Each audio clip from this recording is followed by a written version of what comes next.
نبوي ته خلاصه وه بیا وروسته کړکیګانې را خلاصې وي مسجد نبوي ته بیا هم چې کله مسجد نبوي ته لاړ شئ د رسول الله د روضې مبارکې سره نږدې اوس هم یوه کړکۍ د پې لیکلي دي خوخة ابي بکر الله پاک مو نصیب کړ دا تاریخي آثار کتل هم د انسان روحیه تازه کوي اوس هم په هغې کړکۍ لیکلي دي خوخة ابي بکر رسول الله بیا اعلان وکړ ټولې کړکیګانې هم بندې کوي الا خوخة ابي بکر د ابي بکر رضی الله عنه د هغې کړکۍ مه بندوئ دې کې خلافت ته اشاره وله ټولې دروازې هم بندې سوې کړکیګانې هم بندې سوې صرف د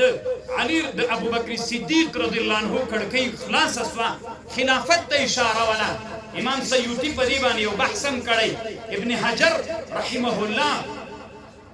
القول المسدد في الضبط عن مسند لإمام أحمد بن حنبل دلته د حدیثو کې تعارض راغلی ابن جوزي غوندې لوی امام حتی د حدیث موضوعي بللی ابن حجر بیرته جمع کړې ده هغه علمي بحثان هغه ورته ویلي دي عمر رضی الله عنه ته عباس یې ورته ویلی وي دا هغه ناوه ده چې رسول الله په لاس کې ښودلې ده خوښه دي تا چې تا غورځولې ده د تا خوښه نو عمر رضی الله عنه ته زړه ورغله د سوونو صحابه او تابعینو په مخ کې راغی هغې ناوې لاندې کېناسته عباس رضی الله عنه ته وایي د ما په اوږو باندې وخېږه هغه ناوه چې ما د کوم ځای نه راغورځولې چې دا رسول الله په خپل لاس کې ښودلې بېرته دغه ناوه په خپل ځای باندې کېږده هغه ورته ویلې دلته صحابه دي تابعین دي کشو ګیر کښېنه ته مه کښېنه وایي نه دا کار ما کړی ده دې ته د مسلمانانو امیر وایي پام کوه چې په ټوپکو په موټر مغرور نه سې چې یو ناروا دې وکړله یو داسې کار درنه وشو چې ملت پرې خفه کېدل ته خپله اقدام وکړه که څومره هم لوی سې زموږ د عقیدې مسئله ده شرقاید افضل الناس بعد الانبیاء ابو بکر ثم عمر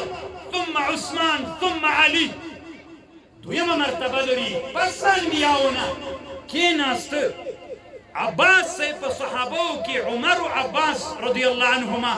هغه لسو صحابو کې چې طویل ول جیګ صحابه ول دوی دواړه ول عمر صاحب کېناسته عباس صاحب په اوږو باندې وروخت اناوه یې هلته کېښودله پام ووي مشرانو چې ملت درنه خوابدی نه سي ځکه دغه ملت که خوابدی سو الله ناراضه کېږي الله چې ناراضه سو بیا دغه نظام الله د موږ نه اخلي